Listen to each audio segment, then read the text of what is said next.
رات کے 12 بج رہے تھے۔ وہ ملگھچے سے حلیے میں سر گھٹنے میں دیے رونے میں مصروف تھی۔ دفعتاً اس کے کمرے کا دروازہ کسی نے بجایا، مگر وہ سر جھکائے بیٹھی رہی۔ پچھلے کچھ دنوں سے گھر سے نکلنا تو دور، وہ کمرے سے بھی نہیں نکلی تھی۔ لمبے بال کمر پر پھیلے ہوئے تھے، نیلی آنکھیں رونے کی وجہ سے لال ہو رہی تھی۔ اسے اپنے کمرے میں اپنے علاوہ کسی اور کی موجودگی کا احساس ہو رہا تھا۔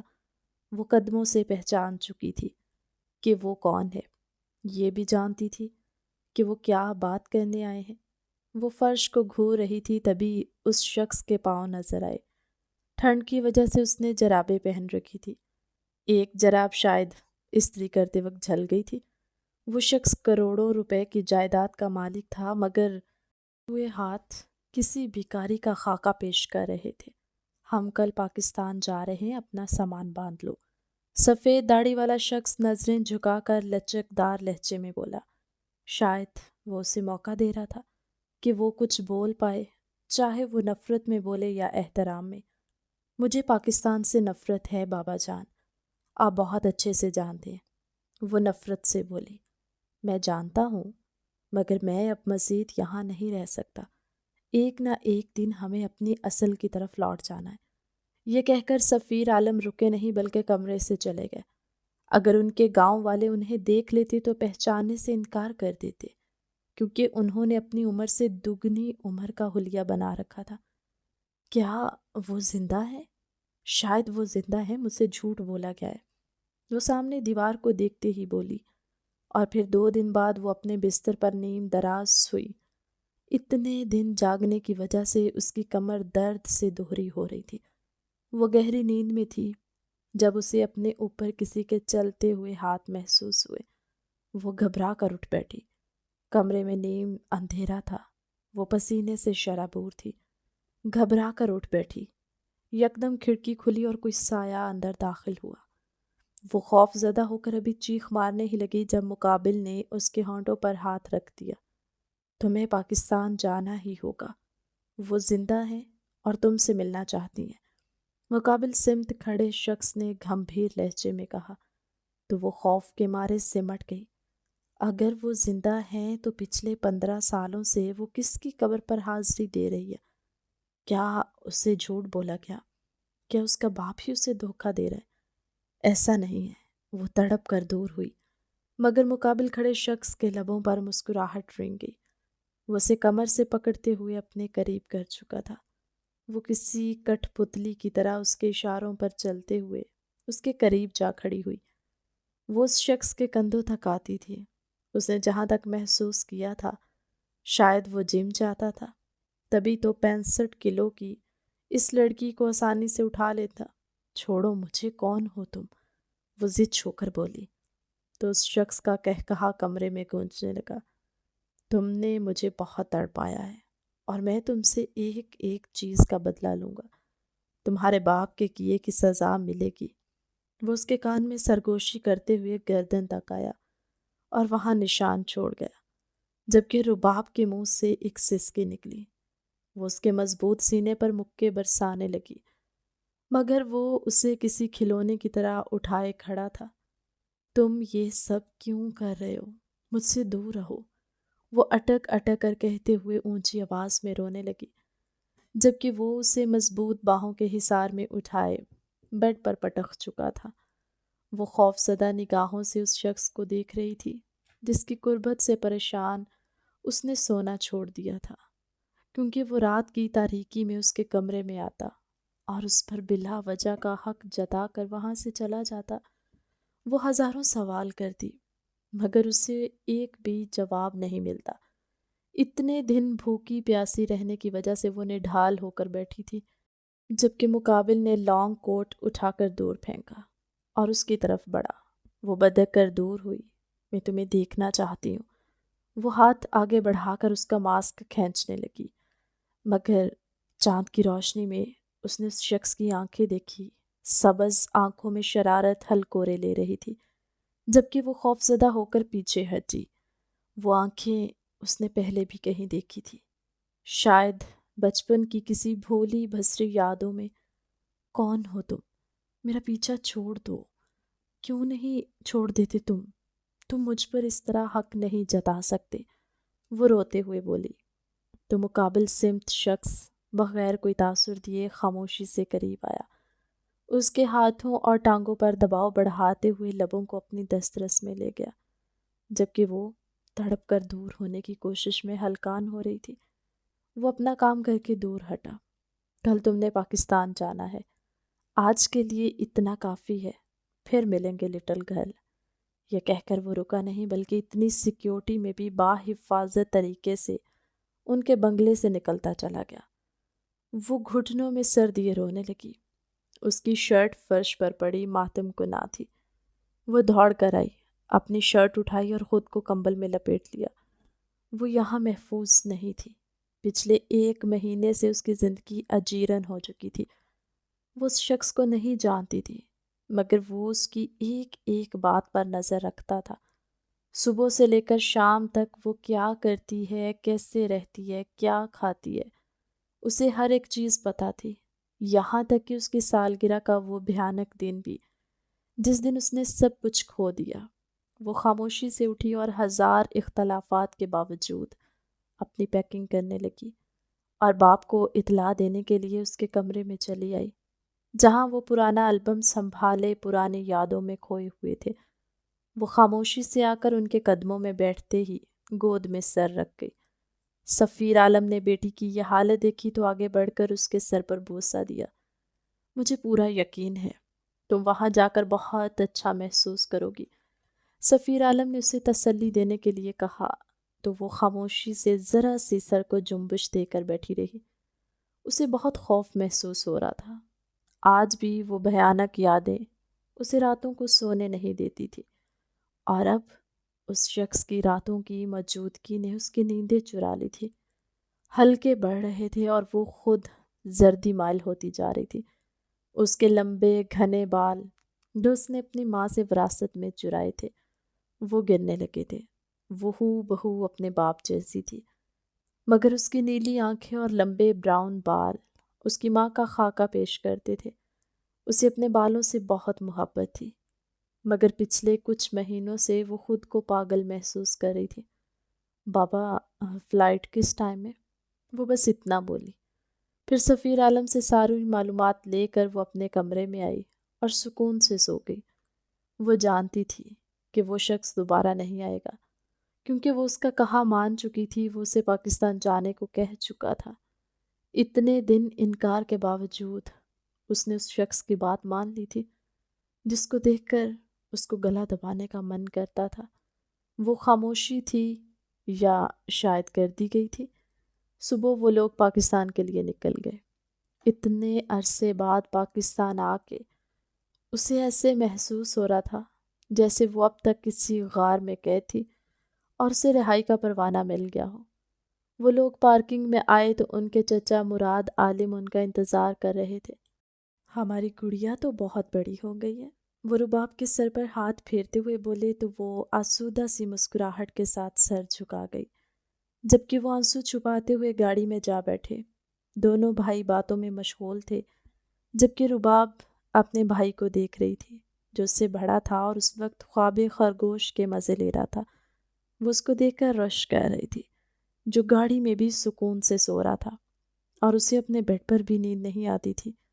وہ شاید خود کو دنیا کی بدقسمت ترین لڑکی سمجھتی تھی۔ گھنٹوں کے سفر کے بعد وہ لوگ گاؤں پہنچ گئے، جہاں ڈھول کی تھاپ پر ان کا استقبال ہوا۔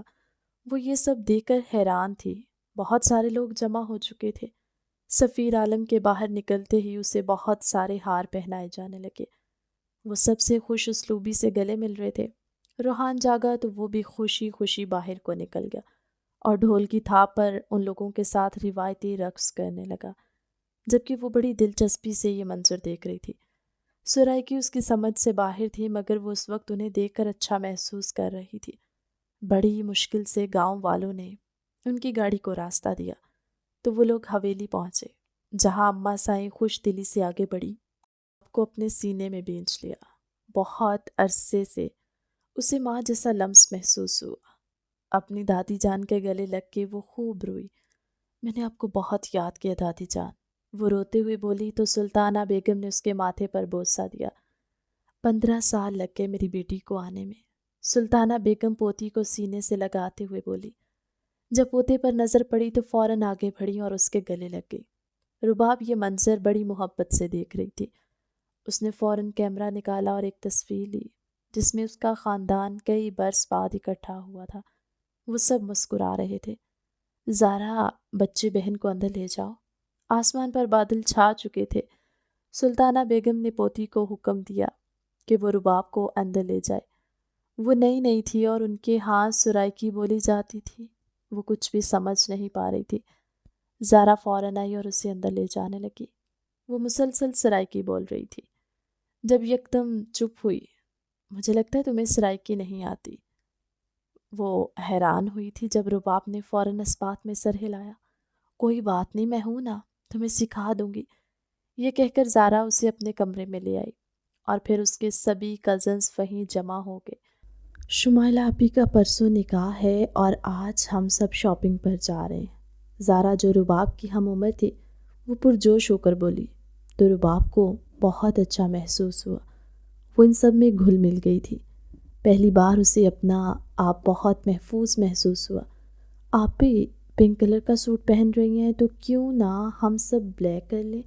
زارا نے مشورہ دیا تو سبھی سر جوڑ کر موبائل پر مختلف ڈریسز دیکھنے لگی، جبکہ رباب بھی ان سب میں شامل ہو چکی تھی۔ وہ بچپن کی فوٹوز دیکھتی رہی اور بہت عرصہ بعد ایسا ہوا تھا کہ وہ کھل کر مسکرائی تھی۔ سفیر عالم نے بیٹی کو دیکھا تو شکر ادا کیا کہ وہ اس ماحول میں ڈھل گئی تھی، ورنہ انہیں اسی بات کا ڈر تھا کہ کہیں وہ اکیلی واپس نہ چلی جائے۔ وہ پہلے بھی یہ کہہ کر آئی تھی، اگر ماحول اس کے مطلب کا نہیں ہوا تو وہ واپس آ جائے گی۔ وہ اس بات سے خوف زدہ تھے، مگر اب ان کا یہ خوف زائل ہو چکا تھا۔ وہ رباب کی اچھی خاصی دوستی ہو گئی تھی۔ وہ رات گئے تک باتیں کرتی رہیں۔ صبح مسلسل آنے والی دستک سے پریشان ہو کر وہ بیدار ہوئی۔ دیکھا تو صبح کے 12 بج رہے تھے۔ وہ گھبرا کر اٹھ بیٹھی۔ اپنے وجود پر نظر گئی تو اس کی آنکھیں پھٹی کی پھٹی رہ گئی۔ اس کی شرٹ نیچے فرش پر پڑی ہوئی تھی۔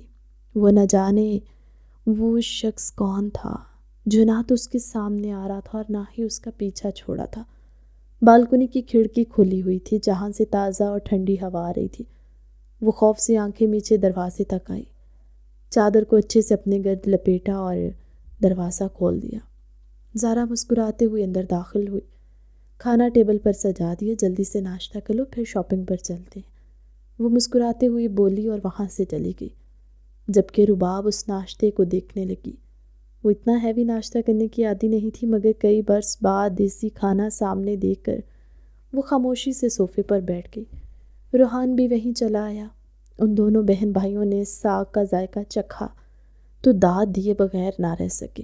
روحان نے تو ملازمہ کو باقاعدہ 5000 کا نوٹ پکڑایا تھا۔ وہ تو خوشی سے مسکرائے جا رہی تھی۔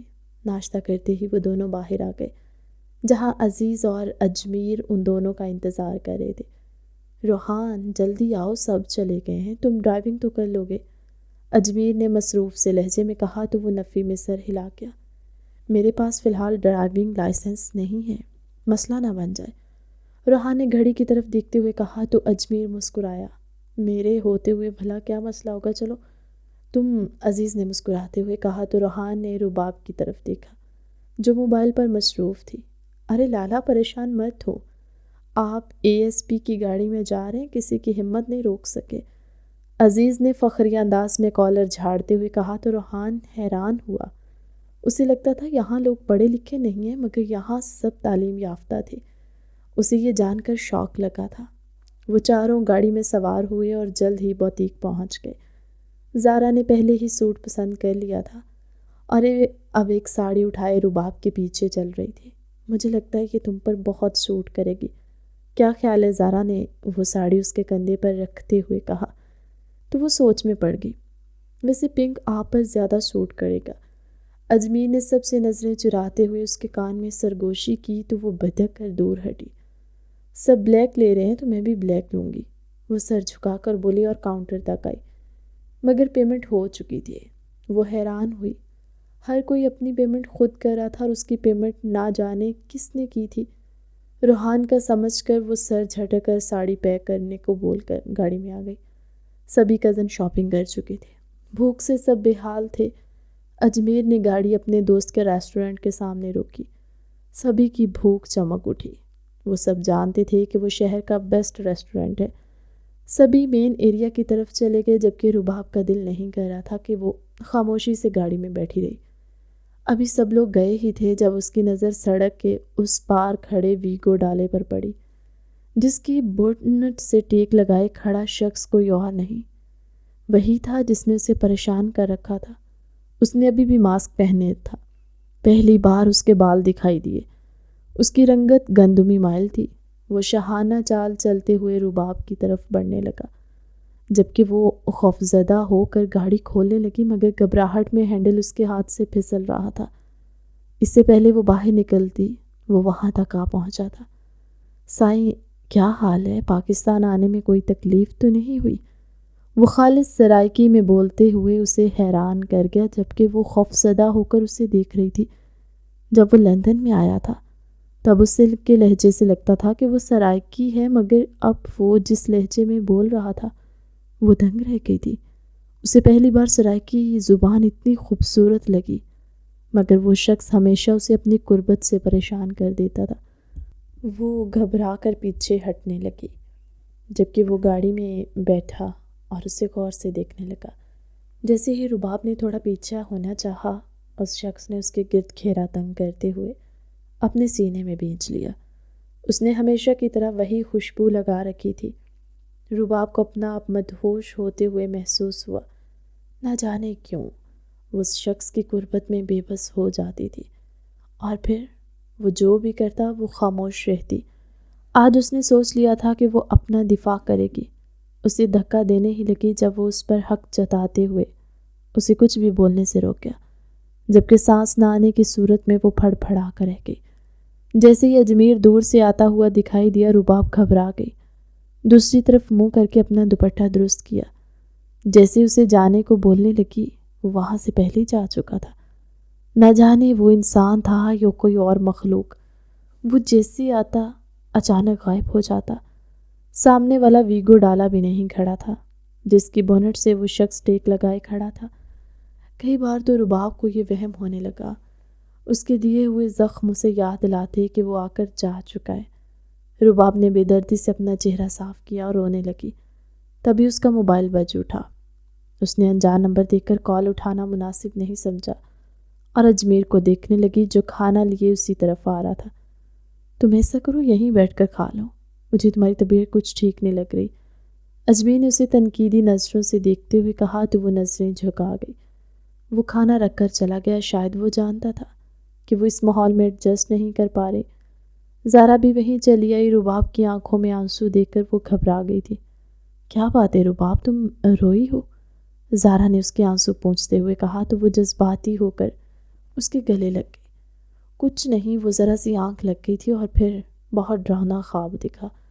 وہ جھوٹ کا سہارا لیتے ہوئے بولی تو زارا فوراً معذرت کرنے لگی۔ تم نے یہ حلوہ کھایا ہے؟ اس کو سون حلوہ بولتے ہیں، ہم سرائکیوں میں یہ بہت مقبول ہے۔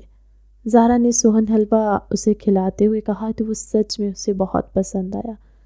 اس شخص کی پریشانی کو ایک طرف رکھے زارا کے ساتھ باتوں میں مشغول ہو گئی۔ کیسا لگا پھر؟ زارا نے اس سے سوال کیا تو وہ مسکرائی۔ بہت مزیدار، وہ ایک بار پھر حلوہ کھاتے ہوئے بولی تو روحان نے حیران ہو کر اسے دیکھا۔ وہ میٹھے کو ہاتھ بھی نہیں لگاتی تھی اور مسلسل وہ حلوہ کھائے جا رہی تھی۔ پھر پل بھر کو اسے لگا کہ اس کی بہن پاکستان میں آ کر تھوڑا تو بدلی ہے۔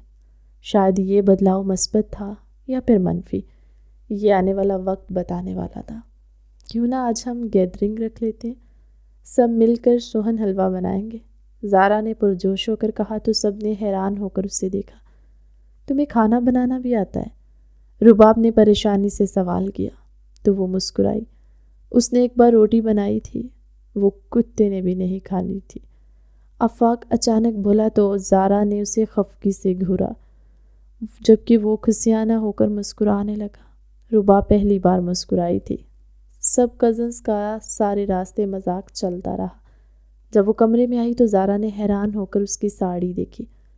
تم نے سبز کلر کی ساڑی لی تھی، بتایا تو نہیں؟ زارا حیران ہو کر بولی۔ کیونکہ ان سب کزنس کا تھیم تھا کہ وہ بلیک پہنیں گے۔ زارا کے کہنے پر وہ حیران ہو کر مڑی اور ساڑی دیکھی تو دنگ رہ گئی۔ جس نے پیمنٹ کی تھی یہ اسی کا کام تھا۔ وہ جھنجھلا کر ساڑی واپس پٹک گئی، جبکہ اسے اس کے رویے پر زارا حیران ہوئی۔ میں نے بلیک ساڑی لی تھی، لگتا ہے کوئی غلطی ہو گئی ہے، وہ بولی تو زارا حیران ہوئی۔ اچھا کوئی بات نہیں، یہ بھی تم پر بہت سوٹ کرے گی، یہ کہہ کر وہ اپنے کپڑے اٹھا کر چلی گئی، جبکہ رباب غصے سے بالکنی میں آ کر کھڑی ہو گئی۔ 15 کلومیٹر دور کھڑے شخص نے اپنے کمرے کی بالکنی میں لگے ہوئے دوربین سے اس بیزار لڑکی کو دیکھا اور مسکرا دیا۔ فائنلی وہ یہاں آ چکی ہے۔ اس نے برسوں اس پل کا انتظار کیا تھا۔ وہ اس کی قربت کے لیے تڑپ رہا تھا۔ سائیں کل سے آف لائن ہے، سب خیریت تو ہے؟ خالد سرائکی میں کہا گیا۔ یہ جملہ رباب نے حیران ہو کر اپنے موبائل کی چمچماتی سکرین پر دیکھا۔ اسے اتنا تو پتہ چل چکا تھا کہ وہ شخص سرائکی ہے اور یہی اس کے آس پاس رہتا ہے، مگر وہ کون ہے؟ اسے اجمیر پر شک گزرا، کیونکہ اس کو لب و لہجہ تقریباً ایک جیسا تھا اور وہ اس کے کندھے تک آتی تھی، مگر اجمیر ایسا کیوں کرے گا؟ وہ خوفزدہ ہو کر آنکھیں میچ گئی، پھر اپنے کمرے میں آ گئی۔ ابھی تو میں نے صحیح سے دیدار بھی نہیں کیا تھا سائیں، اور آپ اندر چلے گئی؟ چلیں پھر ملاقات ہوگی، سارے حساب پورے کریں گے۔ دوسرا میسج دیکھ کر اس کا خون کھول اٹھا، یعنی وہ شخص اس پر ہر طرح سے نظر رکھے ہوئے تھا۔ ایک بار پھر وہ بالکنی میں آئی اور چور نظروں سے اپنے موبائل کی طرف دیکھا۔ کس کو ڈھونڈ رہی ہیں آپ سائیں؟ ایک اور میسج دیکھ کر وہ پیر پٹکتے ہوئے موبائل زور سے جھولے میں پھینک کر باہر آ گئی، جہاں زارا اسی کی طرف آ رہی تھی۔ تمہارے پاس تو میک اپ نہیں ہوگا، پارلر والی آئی ہوئی ہے، آؤ اسی سے تیار ہو جاؤ، نکاح میں بس 1 گھنٹہ رہتا ہے۔ زارا نے اسے تنبیہ کرتے ہوئے کہا تو وہ فوراً کمرے میں آئی اور اپنی ساڑی اٹھا لی۔ اسے سبز رنگ سب سے زیادہ ناپسندیدہ لگتا تھا۔ جب اس نے الماری کھولی تو اس کا حیرت سے منہ کھلے کا کھلا رہ گیا۔ وہ ساڑی وہاں سے غائب تھی۔ میں نے جو ڈریس بھیجا ہے آپ وہی پہنے گی۔ سائیں، اچانک کال آنے پر جب اس نے موبائل اٹھایا تو انجان نمبر پر میسج دیکھ کر وہ نفی میں سر ہلاتے ہوئے باہر آئی۔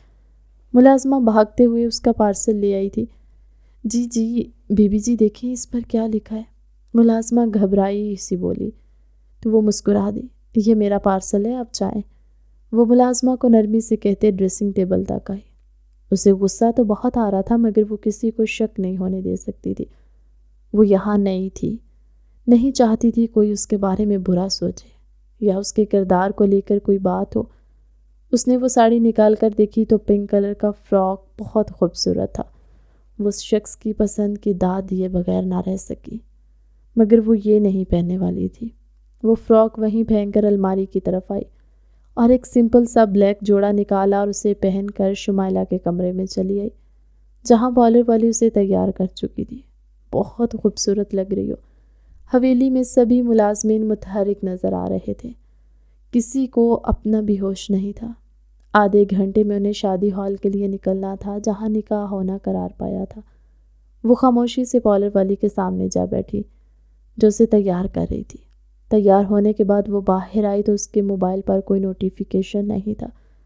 اس نے شکر ادا کیا اور سارا وقت یہی سوچتی رہی، کہیں وہ ناراض تو نہیں ہو گیا۔ شاید اسے اس شخص کی عادت ہو گئی تھی۔ پہلی بار وہ حیران تھی کہ وہ اس شخص کی کمی محسوس کر رہی تھی۔ سارا دن بھجے دل کے ساتھ گزرا۔ اس نے کوئی میسج بھی نہیں کیا اور نہ ہی کوئی تعریفی کلمات۔ وہ ایک سوٹ نہ پہننے کی وجہ سے ناراض ہو گیا تھا۔ اسے یاد آیا تھا کہ جب وہ بالکنی میں گئی تھی تو فوراً اس نے میسج کیا تھا کہ وہ اس پر وہی سے نظر رکھے ہوئے۔ وہ خاموشی سے وہی پنک کلر کا فراک پہن کر باہر آئی اور ادھر ادھر دیکھنے لگی۔ وہ یہ سب غیر محسوس انداز میں کر رہی تھی۔ اسے خود بھی اندازہ نہیں تھا کہ وہ یہ سب کیا کر رہی ہے، کہ وہ جس شخص کے مرنے کی دعا کرتی تھی، کیا اسے اب اس کی عادت ہو گئی ہے، اور آج اس کے صرف 6 گھنٹے نظر انداز کرنے کے بعد وہ اس کی کمی محسوس کر رہی ہے۔ المیر سارا دن کا زمینوں اور پنچایت سے تھکا ہارا بالکنی میں آیا۔ دوربین میں سے سرسری سے جھانکا تو اسے سامنے دیکھ کر دھنگ رہ گیا۔ وہ بہت خوبصورت لگ رہی تھی اور شاید فکر مند بھی۔ کیا وہ اس کی کمی کو محسوس کر رہی تھی؟ یہ سوچ کر وہ مسکرایا۔ یعنی یہ سب یک طرفہ نہیں تھا۔ وہ مسکرایا اور اس کی آج کی تصاویر دیکھنے لگا۔ اس نے کالا جوڑا پہنا تھا، شاید اس کی ناراضگی سے ڈر کر وہ وہی فراک پہنے بالکنی میں اس کا انتظار کر رہی تھی۔ کافی دیر وہ انتظار کرتی رہی، پھر اندر چلی گئی اور بالکنی کا دروازہ کھلا رہ گیا۔ سائیں آپ مجھے یاد کر رہی ہیں، ایسا کیسے ہو سکتا ہے کہ میں وہاں پر نہ آؤں؟ وہ مسکراتے ہوئے بغیر بارش کی پرواہ کیے کپڑے بدل کر بالکنی تک آیا اور اس کے کمرے میں داخل ہوا۔ شاید وہ اس کی کمی محسوس کر رہی تھی کیونکہ اس کا ہاتھ گردن پر رکھا ہوا تھا جہاں اس نے اپنی قربت کے نشان چھوڑے تھے۔ وہ مسکرایا اور کمبل ایک طرف پھینکتے اس کے پہلو میں جا لیٹا، جبکہ وہ نیند سے بیدار ہوتے ہی تڑپ کر دور ہوئی۔ آپ یہاں کیسے؟ وہ گھبرا کر بولی، مگر اسے اپنی دسترس میں لے کر اسے کچھ بھی بولنے سے روکا۔ سائیں آپ یاد کریں اور ہم نہ آئیں، ایسا کبھی نہیں ہوا۔ کیا وہ اس کے بالوں میں خود کو چھپاتے ہوئے بولا تو وہ کام کر رہ گئی۔ وہ اس کی دلی حالت سمجھ چکا تھا، مگر ایسا نہیں ہونا چاہیے تھا۔ وہ گھبرا گئی اور دور ہٹنے کی کوشش کرنے لگی، مگر وہ اسے کہاں چھوڑنے والا تھا۔ آپ مجھے یاد کر رہی تھی، آپ یہ مان لیں، وہ سرگوشی کرتے ہوئے بولا تو وہ نظریں جھکا گئی۔ اس کے دل میں بہت سے سوال تھے، مگر وہ شخص اسے ہمیشہ چپ کرا دیتا۔ وہ اسے دور بھی نہیں رہ پا رہی تھی اور اس کی قربت میں اتنا گھبرا جاتی کہ اسے کچھ سمجھ نہیں آتی تھی۔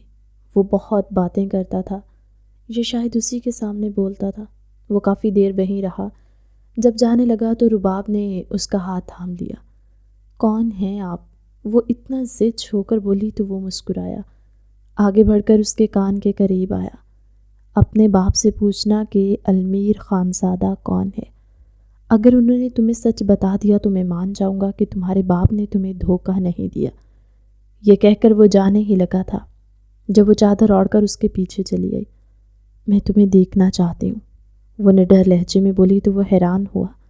شاید اس کی محبت نے ہی اسے اتنی ہمت دی تھی کہ وہ کچھ پوچھ پاتی، اور نہ پچھلے 1 مہینے سے وہ اپنی من مرضیاں کرتا چلایا تھا۔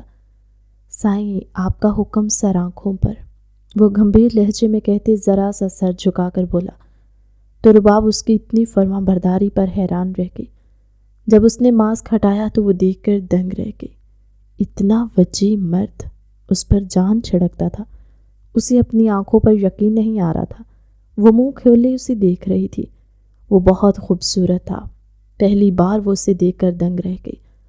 سائیں ایسے دیکھتی رہیں گی تو میں جا نہیں پاؤں گا، اور یہاں رہوں گا تو سہ نہیں پائیں گی، وہ معنی خیز انداز میں کہتے ہوئے اس کی طرف بڑھنے لگا۔ رباب ایک ایک قدم پیچھے کی طرف لینے لگی۔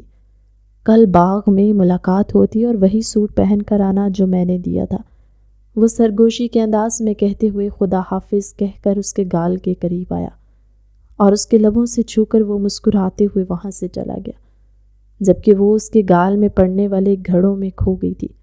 وہ کتنا خوبصورت شخص تھا۔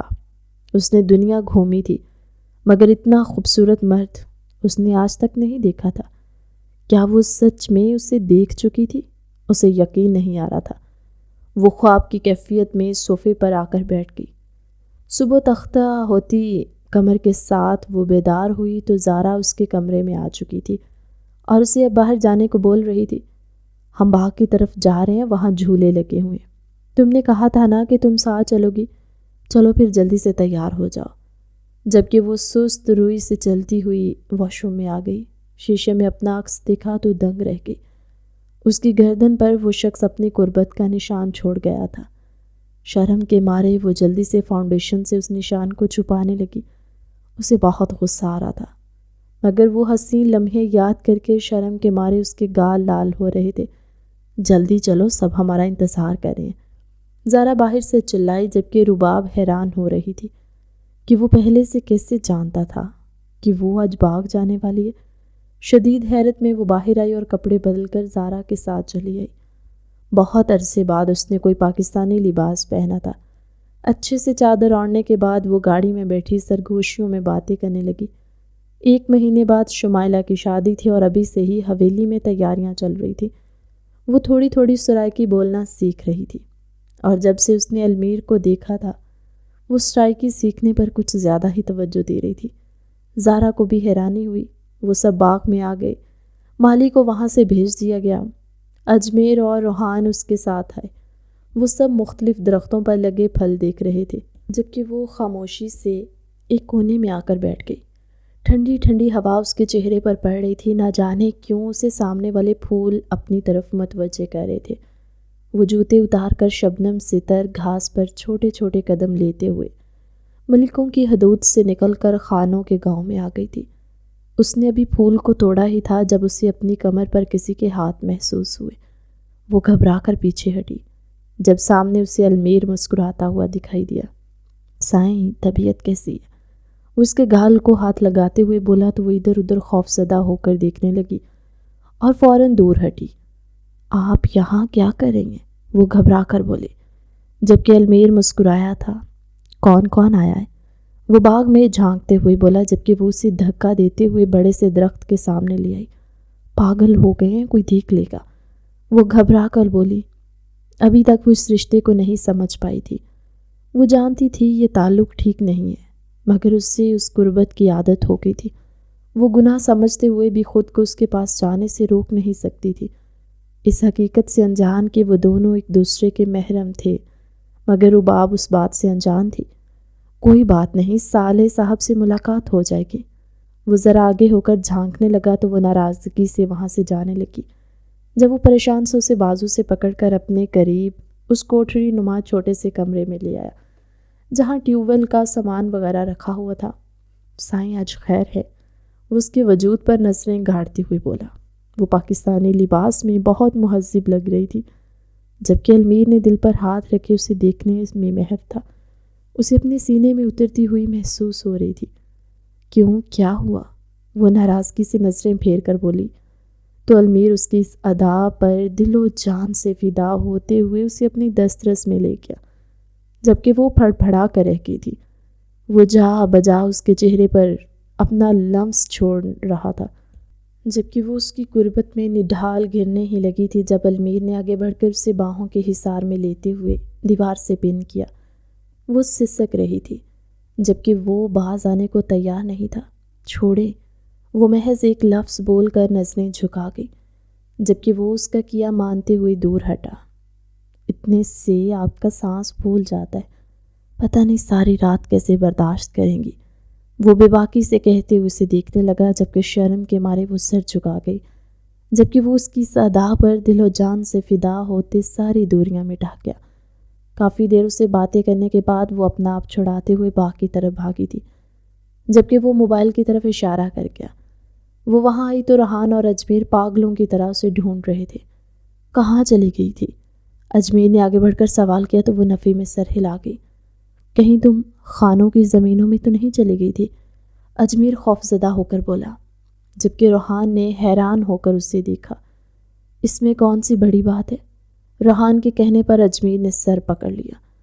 سالوں پہلے جو دشمنی چلی آ رہی تھی اس کی وجہ سے نہ ہم ان کے علاقے میں جا سکتے ہیں نہ وہ ہمارے علاقے میں آ سکتے۔ آئندہ مت جانا، پہلے ہی ایک مصیبت بھگت رہے ہیں۔ آخری جملہ وہ بڑبڑاتے ہوئے وہاں سے چلا گیا، جبکہ رباب کو حیرت ہوئی۔ وہ ایسے کیوں کہہ رہا تھا؟ المیر اسے دھوکہ دے رہا تھا یا پھر بدلہ کے لیے یہ سب کر رہا تھا؟ اس کے ذہن میں نئے نئے سوال جنم لینے لگے۔ وہ گاڑی میں آ کر بیٹھ گئی تھی۔ سارا راستہ مختلف سوچوں میں پھنسی رہی۔ زارا نے کئی بار اسے مخاطب کیا، اگر وہ صرف ہاں ہوں میں جواب دے پائی، جبکہ زارا کو حیرت ہوئی وہ ایسی نہیں تھی۔ وہ لوگ گھر پہنچے تو اس نے ٹھان لیا کہ وہ فیصلہ کر کے رہے گی۔ آخر یہ المیر خانزادہ ہے کون؟ وہ شدید غصے میں اپنے باپ کے کمرے کی طرف بڑھی، جب کچھ الفاظ نے اس کے قدم جکڑ لیے۔ وہ کوئی عام انسان نہیں، وہ ایک سردار کا بیٹا اور سردار ہے۔ میں کب تک اس سے لڑ سکتا ہوں؟ 15 برس ہو گئے، مجھے یورپ میں رہتے رہتے میں تھک چکا ہوں۔ ہم اس دشمنی کو ختم کیوں نہیں کر دیتے؟ سفیر عالم غصے سے چلا رہے تھے، جبکہ مراد عالم سر پکڑ کر بیٹھے تھے۔ خانوں نے پھر سے وہی مانگ کرنا شروع کر دی اور اب کی بار وہ ایسا نہیں ہونے دے سکتے۔ ہمارے ہاں خاندان سے باہر کی شادی غیرت کو للکار دی ہے۔ کیا اپنی بیٹی انہیں دے دو گے؟ مراد عالم بھائی کے مقابلے کھڑے ہو کر چلائے تو سفیر عالم تالیاں بجاتے ہوئے دور جا کھڑے ہوئے۔ واہ بھائی جان، آپ کہہ تو ایسے رہے ہیں جیسے وہ کوئی جائز حق نہ رکھتا ہو۔ میری بیٹی اس کے نکاح میں ہے، وہ کبھی بھی حق جتا سکتا ہے۔ تب ہم کیا کریں گے؟ بہتر ہے وقت پر رخصتی کر لی جائے۔ وہ پریشانی سے بولی تو اما سائیں نے حیران ہو کر دونوں بیٹوں کو دیکھا۔ اچانک انہیں کیا ہو گیا تھا؟ یہ کون سی سرد جنگ تھی جو ان میں چھڑ چکی تھی؟ بھائی جان، میں کہہ رہا ہوں نا، میں سب ٹھیک کر لوں گا۔ ایک بار ان دونوں کی طلاق ہو جائے، بچی اس نکاح سے واقف نہیں ہے، اس سے کوئی انسیت نہیں ہے، پھر ہم رباب کی شادی اجمیر سے کر دیں گے۔ یہ کہہ کر مراد عالم بھائی کے قریب آیا اور اسے گلے سے لگا لیا۔ تم ٹینشن مت لو، میں سب کچھ ٹھیک کر لوں گا۔ ہم خانوں کو اپنی بیٹی نہیں دے سکتے۔ کیا تم 15 سال پہلے جو کچھ کہا ہوا تھا وہ سب بھول چکے ہو یا پھر یاد نہیں کرنا چاہتے؟ کیا تم اپنے بچوں کو ابھی تک دھوکے میں رکھے ہوئے ہو؟ تم جس کی قبر پر لے کر جاتے ہو وہ جانتے ہیں کہ وہ وہاں نہیں ہے۔ مراد عالم چلائے تو پل بھر کو سفیر عالم نظریں چرا گئے۔ خان اپنا بدلہ نہیں چھوڑیں گے بھائی، سفیر عالم بے بسی سے بولے۔ انہیں کچھ سمجھ نہیں آ رہی تھی، بیٹی کو بچائیں یا پھر اس عورت کو جس سے انہوں نے محبت کے دعوے کر رکھے تھے، اور آج وہ سرعام دنیا کے سامنے کہتے پھرتے تھے کہ وہ اس دنیا میں نہیں رہی، حالانکہ حقیقت کچھ اور تھی۔ تم رباب کو راضی کرو، اس کا نکاح اجمیر سے ہوگا، اور میں چاہتی ہوں شمائلہ کی شادی کے ساتھ ان کی بھی شادی ہو جائے۔ اماں سائیں غصے سے کہہ کر بالکنی کی طرف بڑھ گئیں، جبکہ وہ دونوں بھائی سر پکڑ کر رہ گئے۔ سفیر عالم بیوی کو بھی بچانا چاہتے تھے اور بیٹی بھی، خانوں کو نہیں سونپنا چاہتے تھے۔ مراد عالم بھی یہی چاہتے تھے، مگر دونوں کے طریقے مختلف تھے۔ اب کیا ہوگا بھائی؟ سفیر عالم پریشانی سے بولے تو مراد نے ان کا شانہ تھپ تھپایا۔ تم پریشان مت ہو، پہلے رباب سے بات کرو تاکہ اس سے اس حقیقت کا علم ہو، اور جب تم اسے بتاؤ گے تو انہوں نے کسی طرح اس کی ماں کو قید کیا رکھا تو وہ ان لوگوں سے نفرت کرنے لگیں گے اور طلاق کے کاغذات پر سائن کر دے گی۔ تم فکر مت کرو، یہ کہہ کر مراد عالم چلے گئے، جبکہ وہ سن ہوتے قدموں کے ساتھ اپنے کمرے میں آ گئی اور ان لمحات کو یاد کرنے لگی جب المیر اور وہ ایک ساتھ تھے۔ کیا وہ اسے سچ میں چھوڑ دے گا یا پھر وہ گھر والوں کے دباؤ میں آ جائے گی؟ اسے سب سے بڑا شوق یہ لگا تھا کہ اس کی ماں زندہ ہے۔ نہ جانے پچھلے 15 سالوں سے اس کا باپ کس کی قبر پر اسے لے کر جا رہا تھا۔ اتنا بڑا دھوکہ سہنے کے بعد وہ خاموشی سے صوفے کے ساتھ آ کر فرش پر نیچے ہی بیٹھ گئی اور زاروں کی طرح رونے لگی۔ مجھے تم سے ملنا ہے، وہ میسج کرتے ہی خاموشی سے بیڈ پر آ کر لیٹ گئی۔ آنسو سے چہرہ بھیگ چکا تھا، وہ خود نڈھال ہو کر بیڈ پر پڑی ہوئی تھی۔ کیا وہ یہ سب اتنی آسانی سے چھوڑ دے گی، صرف اپنی ماں کے لیے، یا پھر فیصلہ کچھ اور ہوگا؟ کیا یہ سب اتنا آسان تھا؟ چچا نے کیسے کہہ دیا تھا؟ ایسے کیسے کر سکتے تھے؟ ایک بار تو رائے جانی چاہیے تھی اس کے۔ جیسے المیر کھڑکی کے پاس آیا وہ اٹھی اور بھاگتے ہوئے بغیر دوپٹے کا لحاظ کیے اس کے سینے سے آ لگی تھی۔ میں آپ کو نہیں چھوڑ سکتی، آپ سے محبت کرنے لگی ہوں، آپ مجھے چھوڑ تو نہیں دیں گے؟ وہ لاڈ سے اس کے سینے پر سر رکھے روتے ہوئے بولی۔ المیر نے پریشان ہو کر اسے دیکھا۔ کیا وہ جان چکی تھی کہ وہ ایک دوسرے کے محرم ہیں؟ سائیں، اگر ایک بھی آنسو اور گرا تو مجھ سے برا کوئی نہیں ہوگا، سمجھی آپ؟ وہ غصے سے کہتے ہوئے اس کے آنسو صاف کرنے لگا، جبکہ اس کے رونے میں شدت آ گئی تھی۔ المیر کو پہلی بار احساس ہوا تھا کہ وہ کتنی نازک تھی۔ اسے صوفے پر بٹھانے کے بعد وہ دروازے تک آیا، اچھے سے دروازہ بند کیا، بالکنی کا دروازہ دھیا اور اس کے پہلو میں آ کر بیٹھ گیا۔ کیا ہوا ہے میری جان کو، اور میں کیوں چھوڑوں گا بھلا آپ کو؟ کوئی آکسیجن کے بغیر بھی زندہ رہتا ہے، وہ شرارت بھرے لہجے میں کہتے ہوئے اس کے کان میں سرگوشی کرنے لگا، جبکہ وہ شرما کر سر جھکا گئی۔ بابا چاہتے ہیں میں طلاق نامے پر سائن کر دوں، میں ایسا نہیں کروں گی، وہ روتے ہوئے بولی تو اس کے رونے کے انداز پر المیر مسکرایا۔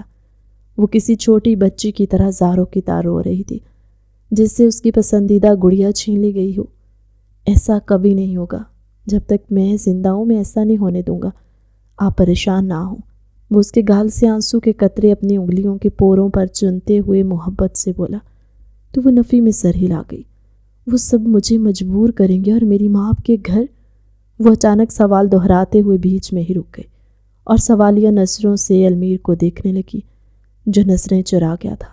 آپ لوگوں نے چھوڑ کیوں نہیں دیتے انہیں؟ وہ روتے ہوئے علمیر کی آنکھوں میں دیکھتے ہوئے بولی۔ تو وہ گھبرا گیا۔ تم حقیقت سے ناواقف ہو اس لیے اتنی آسانی سے کہہ رہی ہو، علمیر ذرا سا غصے میں بولا تو وہ رونے لگی۔ وہ اس کا ایسا رویہ سہنے کی عادی نہیں تھی۔ وہ تو ہمیشہ اس پر اپنی محبتیں لٹاتا تھا، آج نہ جانے کیسے تلخ ہو گیا۔ اس کے زاروں کے تار رونے پر علمیر کو اپنی غلطی کا احساس ہوا۔ اس نے آگے بڑھ کر اسے اپنی باہوں کے حصار میں قید کر لیا۔ تو وہ روتی رہی۔ میں تمہیں سب بتاؤں گا، بس ایک بار تم ان کاغذات پر سائن مت کرنا۔ میں تمہیں کسی ونی کے طور پر نہیں بلکہ اپنی بیوی کے طور پر اپنانا چاہتا ہوں۔ تم میری محبت نہیں میرا عشق ہو۔ وہ اس کے کان میں سرگوشی کرتے ہوئے بولا۔ تو رباب ریڑھ کی ہڈی میں سنسناہٹ دوڑ گئی۔ وہ پل بھر کو دور ہوئی اور نظریں جھکا گئی۔ کیا ہوا، سب ٹھیک تو ہے؟ وہ اس کا چہرہ ہاتھوں کے پیالے میں لیتے ہوئے بولا تو وہ خاموشی سے سر جھکائے روتی رہی۔ سائیں اگر ایک اور آنسو آیا نا، وہ یہ کہتے اس کے منہ پر جا بجا اپنا لمس چھوڑتا گیا۔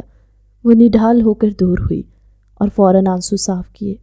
آپ بہت برے ہیں، وہ ایک جست میں کہتے ہوئے وہاں سے اٹھ کر جانے لگی تھی جب اسے کھینچ کر اپنی گود میں بٹھا گیا۔ اگر ان لوگوں نے آپ کو طلاق کے لیے مجبور کیا تو پھر، وہ اپنا خدشہ بیان کرتے ہوئے بولی۔ تو علمیر مسکرایا۔ ایسا کبھی ہو ہی نہیں سکتا۔ 26 گاؤں کا یہ سردار تمہیں معمولی انسان لگتا ہے؟ میں تو تمہاری ابھی رخصتی کروا لوں، مگر میں چاہتا ہوں کہ یہ دشمنی سرے سے ختم ہو جائے۔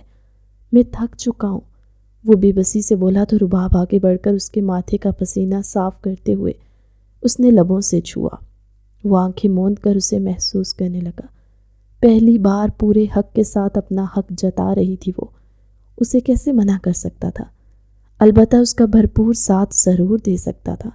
رباب کی اجازت ملتے ہی وہ اسے باہوں میں اٹھا کر بیڈ تک لایا اور اس کی شرٹ ہٹاتے ہوئے اس کی حسین سراپے کو دیکھا، جس کو دیکھ کر وہ ہر چیز بھلا بیٹھا تھا۔ نہ چاہتے ہوئے بھی روز اس سے ملنے آ جاتا تھا، حالانکہ وہ کتنی بار اسے دھتکار چکی تھی، مگر اس کے دل میں بھی ضد تھی کہ وہ اسے حاصل کر کے رہے گا۔ وہ اس کی محبت نہیں، عشق تھا، جو اس نے 15 سال کی عمر میں کیا تھا، جب اسے پتہ ہی نہیں تھا کہ محبت ہوتی کیا ہے۔ وہ اس کے جسم کی بناوٹ کو محسوس کرتے ہوئے رباب کو سسکیاں لینے پر مجبور کر گیا۔ پہلی بار اس کی قربت میں رباب کو بوجھ محسوس نہیں ہوا، اسے یہ سب اپنا حق لگ رہا تھا اور وہ دل و جان سے اس کے لیے راضی تھی۔ علمیر اس کا سینہ اپنی دسترس میں لیتے ہوئے اپنا حق وصول کرنے لگا، جبکہ وہ اس کا بھرپور ساتھ دیتے ہوئے ہوش و حواس بیگانہ کر چکی تھی۔ صبح کو بیدار ہوئی تو بدن درد سے چور تھا۔ وہ چند قدم چل پائی، اس کے بعد واپس آ کر بیڈ پر لیٹ گئی۔ اسے سمجھ نہیں آ رہی تھی کہ یہ سب کیا ہو رہا ہے۔ کیا وہ صحیح کہہ رہی ہے؟ کیا وہ سب کی مخالفت لے پائے گی یا پھر اس کے بابا اسے چھوڑ دیں گے؟ وہ بھی وہیں لیٹی ہوئی تھی جب بیڈ پر پڑے ہوئے والٹ پر اس کی نظر پڑی۔ وہ مسکرائی۔ علمیر اپنا والٹ بھول گیا تھا۔ اس نے جلدی سے والٹ کھولا اور مختلف کارڈز دیکھنے لگی جو اس والٹ میں موجود تھے۔ پھر اپنی ایک فوٹو دیکھ کر وہ چونک گئی۔ کیا وہ اس کی فوٹو اپنے والٹ میں رکھتا تھا؟ یہ جان کر اسے شدید حیرت ہوئی۔ وہ فوٹو شاید 8-10 سال پرانی تھی۔ وہ اس پر شروع سے نظر رکھتا تھا۔ یہ سوچ کر وہ مسکرائی۔ اسی وقت دروازہ بجا تو وہ گھبرا کر اٹھی اور والٹ اٹھا کر تکیے کے نیچے رکھا۔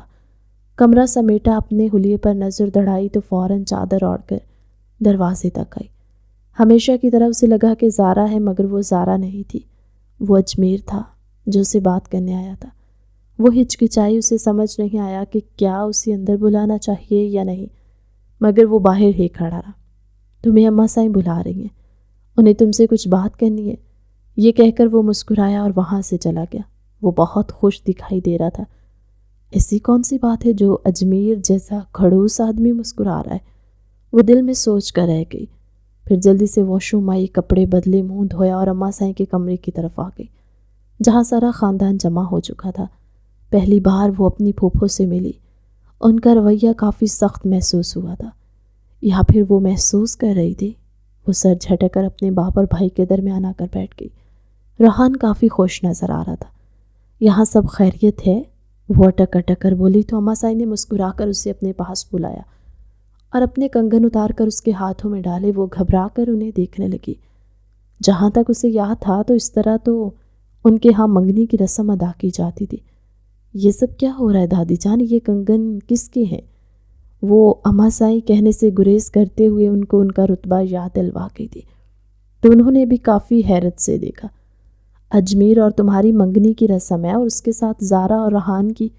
انشاءاللہ شمائلہ کی شادی کے ساتھ تم لوگوں کے بھی فرض سے سب کچھ دوش ہو جائیں گے۔ وہ مسکراتے ہوئے بولی تو رباب نے حقارت سے انہیں دیکھا۔ وہ ایسا کیسے کر سکتی تھی یہ جانتے ہوئے بھی کہ وہ کسی اور کے نکاح میں ہے؟ جب آپ سب لوگ جانتے ہیں کہ میرا پہلے سے نکاح ہو چکا ہے تو یہ منگنی کی فارمیلٹی کس لیے؟ وہ کافی تلخ ہو کر بولی تو سب کو صاف سونگ گیا۔ زارا حیرت سے منہ کھولے بیٹھی تھی، اسے اس چیز کا علم نہیں تھا۔ اجمیر نے پریشانی سے اپنے باپ کو دیکھا، جس نے اسے چپ رہنے کا اشارہ کیا۔ یہ لو طلاق کے پیپر، اس پہ سائن کر دو، پھر اسے خانوں کی حویلی بھجوا دوں گا تو المیر بھی سائن کر دے گا۔ مراد عالم اتنی آسانی سے بولے جس سے یہ کوئی بڑی بات نہ ہو۔ رباب کو حیرانی ہوئی، اسے لگا شاید وہ کچھ غلط سن رہی ہے۔ اس کے چچا اس کے ساتھ ایسا نہیں کر سکتے۔ انہیں کتنا آسان لگ رہا تھا، حالانکہ طلاق کو سن کر اس کی سانسیں اکھڑنے لگی۔ وہ کیسے اس شخص کو خود سے دور کر سکتی تھی جو اس کی رگ رگ میں بس گیا تھا؟ میں ان طلاق کے کاغذات پر سائن نہیں کروں گی کیونکہ مجھے طلاق نہیں چاہیے، وہ ایک ایک لفظ پر زور دیتے ہوئے بولی۔ تو مراد عالم غصے سے اٹھ کھڑے ہوئے۔ سفیر عالم اپنی بیٹی کو سمجھا دو، وہ اس انکار کا مطلب جانتی ہے۔ کیا اسے اپنی ماں عزیز نہیں ہے؟ وہ نہ چاہتے ہوئے بھی اس راز سے پردہ اٹھا گئے جس سے ریحان اور وہ ناواقف تھے۔ میری ماں تو مر چکی ہے نا چچا جان، وہ ایک ایک لفظ کو چباتے ہوئے بولی۔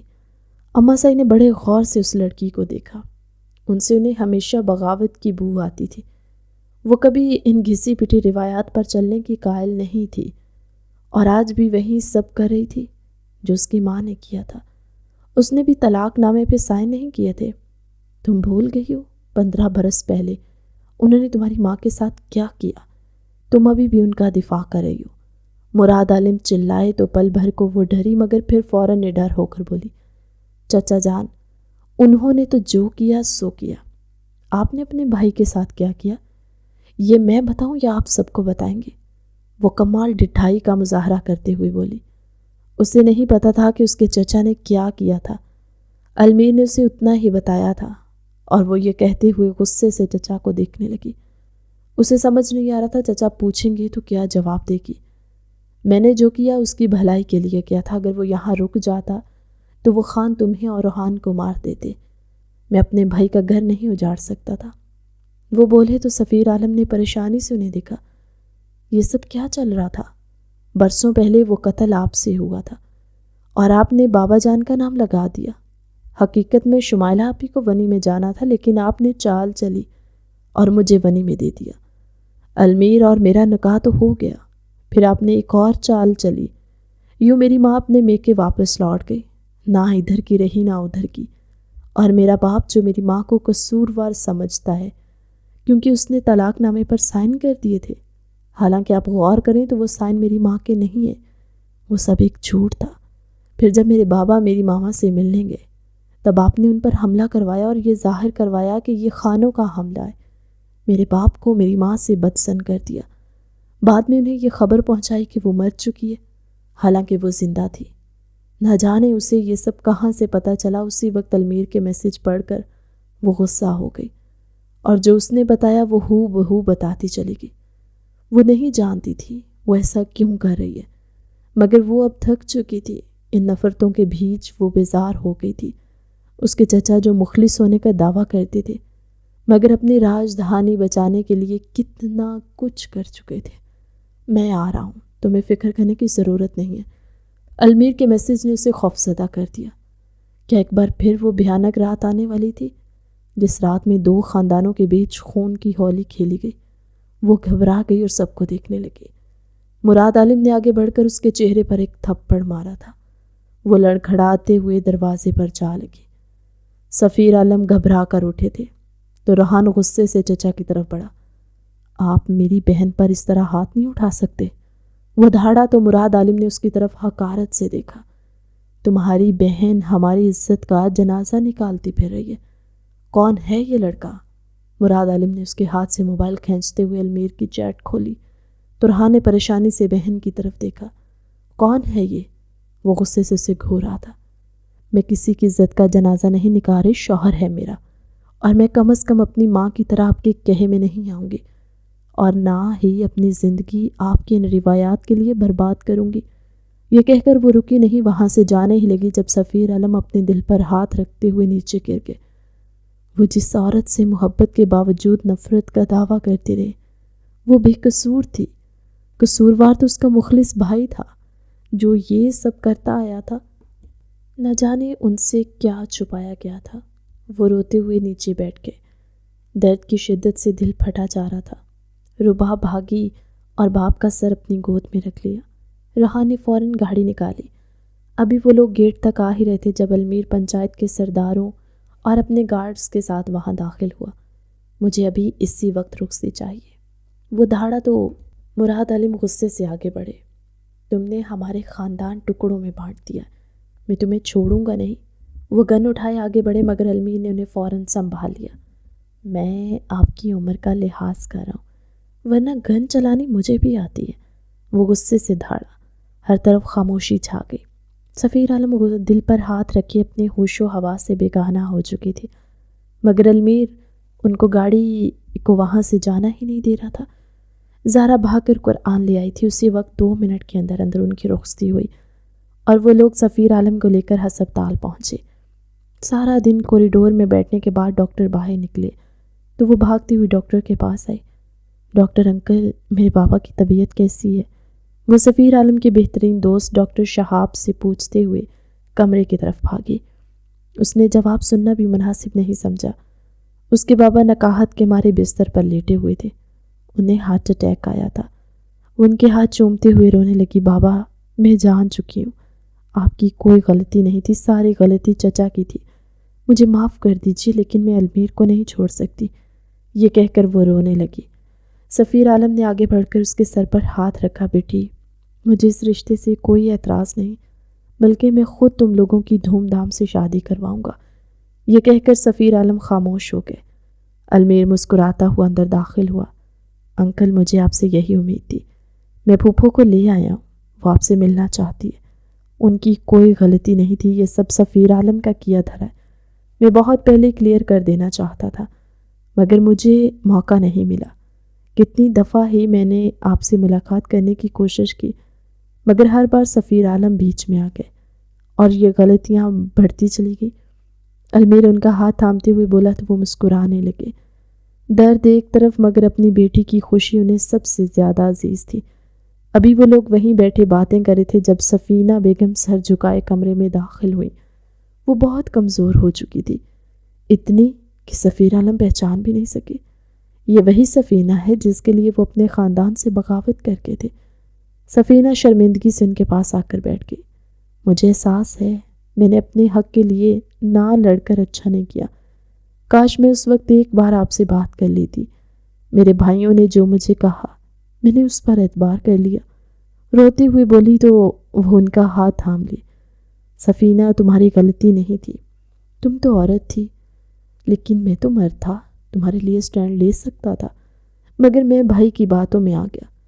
وہ روتے ہوئے بولے، مراد عالم کو کبھی بھی سفیر اور سفینہ بیگم کا رشتہ نہیں بایا تھا، کیونکہ سفینہ پہلے ان کی منگیتر تھی۔ انہوں نے خاندانی دشمنیوں کی وجہ سے وہ رشتہ توڑ دیا، مگر سفینہ سفیر سے ملی تو ان سے محبت کرنے لگی۔ وہ دونوں کلاس فیلو تھے۔ خاندان سے بغاوت کر کے ان دونوں نے یہ شادی کر لی، مگر مراد عالم کی نظروں میں یہ رشتہ کھٹکتا تھا، اس لیے وہ چاہتے تھے یہ ٹوٹ جائے۔ ایک روز سفینہ کے بھائی سے بحث کے دوران ان سے قتل ہو گیا اور انہوں نے یہ قتل سفیر پر ڈال کر خود کو بچا لیا۔ یہ سب بہت اچانک ہوا، کوئی کچھ سمجھ ہی نہیں پایا۔ بابا، چچا آپ سے ملنے آئے ہیں۔ روحان سر جھکائے بولا تو سفیر عالم نے بھائی کو دیکھا جو شرمندہ سا دروازے میں کھڑا ہوا تھا۔ میں آپ سے بہت شرمندہ ہوں، وہ سر جھکا کر بولا۔ شاید وہ ہوش کی دنیا میں لوٹ چکے تھے۔ ان کی سازشوں نے کتنے لوگوں کے دل دکھائے اور نہ جانے کتنے گھر برباد ہوئے، یہاں تک کہ انہوں نے اپنی بیوی کو بھی کھو دیا، لیکن وہ پھر بھی باز نہیں آئے تھے۔ میں نے جو کچھ کیا بہت غلط تھا، میں مانتا ہوں۔ تم جو سزا دو، چاہے تو پنچایت کے ذریعے کارروائی کرو تو کرواؤ، میں تمہیں ہر جانہ دینے کو تیار ہوں۔ وہ المیر کی طرف بڑھتے ہوئے بولے تو المیر نے آگے بڑھ کر انہیں گلے سے لگا لیا۔ چچا جان، جو ہونا تھا ہو چکا ہے، ہم سب کچھ بھول کیوں نہیں جاتے؟ ہم کیوں اتنی پرانی دشمنیوں کو آگے لے کر چل رہے ہیں؟ وہ تھک چکا تھا۔ میں تھک چکا ہوں، علاقے میں امن و امان قائم ہو۔ وہ سچ میں تھکا ہوا لگ رہا تھا۔ رباب نے محبت بھری نگاہوں سے اسے دیکھا۔ ماتھے پر بال بکھرے ہوئے تھے، تھکاوٹ اس کے چہرے سے ظاہر تھی۔ تو پھر کیوں نہ شادی کی تیاریاں کر لی جائے؟ میں اپنی اس غلطی کا ازالہ کرنا چاہتا ہوں۔ وہ بولے تو المیر نے مسکرا کر رباب کو دیکھا، جو شرم کے مارے سر جھکائے کھڑی تھی۔ ابھی اسی وقت اسٹاف روم میں ملو، وہ یہ میسج کرتے ہی وہاں سے چلا گیا، جبکہ وہ شاہانہ چال چلتی ہوئی اسٹاف روم میں داخل ہوئی۔ وہ پرائیویٹ ہسپتال اس کے بابا کے دوست کا تھا اور وہاں وہ اتنی ہی آزادانہ طریقے سے گھوم رہی تھی جیسے اس کا اپنا ہو۔ اسٹاف روم میں داخل ہوتے ہی وہ مسکراتے ہوئے اسے دیکھ رہا تھا۔ ادھر آؤ میرے پاس، وہ محبت سے بولا اور اسے دیکھنے لگا، جو اس کی قربت میں دن بدن خوبصورت ہوتی جا رہی تھی۔ جیسے ہی وہ قریب آئی، المیر نے اس کے چہرے پر بوسہ دیا۔ شرم کے مارے وہ سر جھکا گئی۔ تو پھر گھر چلے سائیں؟ وہ ذرا سا مؤدب ہو کر نظریں جھکا کر بولا۔ رباب کو اپنی قسمت پر رشک ہوا۔ وہ آدمی کیا سے کیا بن چکا تھا۔ وہ اس سے عقیدت کی حد تک محبت کرتا تھا۔ وہ اس بات میں سر ہلا گئی۔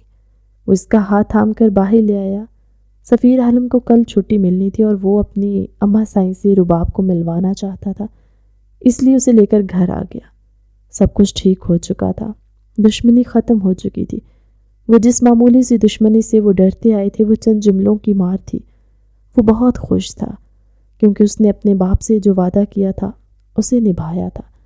اگر اس کہانی کا پارٹ 2 دیکھنا چاہتے ہیں تو کمنٹ سیکشن میں پارٹ 2 کے لیے جتنے زیادہ کمنٹس ہوں گے تو پھر اسٹوری کا نیکسٹ پارٹ بھی آ جائے گا۔ کہانی کیسی لگی اس کے لیے بھی اپنی قیمتی رائے کا اظہار کیجیے۔ ملتے ہیں ایک نئی کہانی کے ساتھ اگلی ویڈیو میں، تب تک کے لیے اللہ حافظ۔